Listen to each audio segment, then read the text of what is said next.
کیوں ہماری دعائیں اٹکی ہوئی ہیں؟ کہ ہم باغی لوگ ہیں، ہم باغی مسلمان ہیں۔ شام پہ پہلا اٹیک ہوا، عمرو بن عاص رضی اللہ تعالیٰ عنہ، 8,000 کا لشکر، ان کو روم کو خبر ہو گئی تھی تو انہوں نے 1,00,000 کا لشکر بھیج دیا تھا۔ جرجیس اس کا سالار تھا، رومن بادشاہ کا بھائی، تو وہ 8,000 1,00,000 نے ان کو گھیرے میں لے لیا۔ تو حضرت واصلہ رضی اللہ تعالیٰ عنہ اس جنگ میں شریک ہیں۔ وہ کہتے ہیں کہ ہمیں یقین ہو گیا آج ہماری قبریں یہاں بنے گی، اور عرب کی عادت تھی جنگ میں شعر پڑھتے تھے ابھارنے کے لیے، لیکن حضرت واصلہ فرماتے ہیں اس دن ہمیں شعر بھول گئے، ہماری زبان پہ ایک لفظ تھا، یا رب محمد انصر امت محمد، اے رب محمد امت محمد کی مدد فرما۔ کہ یہ ہماری زبان پر تھا، تلوار ہاتھ سے چل رہی تھی، زبان اللہ کو پکار رہی تھی۔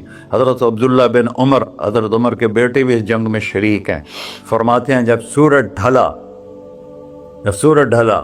تو ہم بار بار آسمان کو دیکھ رہے تھے، میں نے جب اوپر نگاہ دوڑائی تو میں نے دیکھا انفرجت فی السماء فرجۃ، آسمان کا دروازہ کھل گیا، وخرجت منہا خیول شہب، اور اس سے شہابی رنگ کے گھوڑے اور ان کے اوپر سوار، ان کے سروں پہ سفید پگڑیاں، اور سب سے آگے ایک سوار تھا جس کے ہاتھ میں لمبا نیزہ تھا، وہ وہاں سے پکار رہا تھا، ابشروا یا امت محمد، اے امت محمد تمہیں بشارت، قد اتاکم اللہ بالنصر، اللہ تمہاری مدد کو آ گیا۔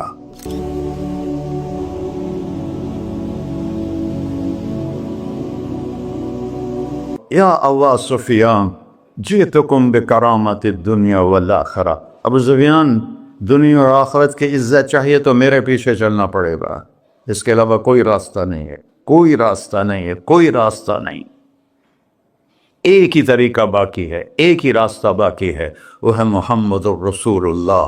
لا یؤمنون حتی یحکموک فیما شجر بینہم، اپنے ہر معاملے میں جب میرے نبی آپ کو فالو کریں گے تو میں ان کا بن جاؤں گا، یہ میرے بن جائیں گے، یہ مانگیں گے میں دوں گا، یہ سوال کریں گے میں پورا کروں گا، یہ مدد مانگیں گے میں مدد کروں گا۔ کیوں ہماری دعائیں اٹکی ہوئی ہیں؟ کہ ہم باغی لوگ ہیں، ہم باغی مسلمان ہیں، ہم باغی مسلمان ہیں۔ شام پہ پہلا اٹیک ہوا، عمرو بن عاص رضی اللہ تعالیٰ عنہ، 8,000 کا لشکر، ان کو روم کو خبر ہو گئی تھی تو انہوں نے 1,00,000 کا لشکر بھیج دیا تھا۔ جرجیس اس کا سالار تھا، رومن بادشاہ کا بھائی، تو وہ 8,000 1,00,000 نے ان کو گھیرے میں لے لیا۔ تو حضرت واصلہ رضی اللہ تعالیٰ عنہ اس جنگ میں شریک ہیں۔ وہ کہتے ہیں کہ ہمیں یقین ہو گیا آج ہماری قبریں یہاں بنے گی، اور عرب کی عادت تھی جنگ میں شعر پڑھتے تھے ابھارنے کے لیے، لیکن حضرت واصلہ فرماتے ہیں اس دن ہمیں شعر بھول گئے، ہماری زبان پہ ایک لفظ تھا، یا رب محمد انصر امت محمد، اے رب محمد امت محمد کی مدد فرما۔ کہ یہ ہماری زبان پر تھا، تلوار ہاتھ سے چل رہی تھی، زبان اللہ کو پکار رہی تھی۔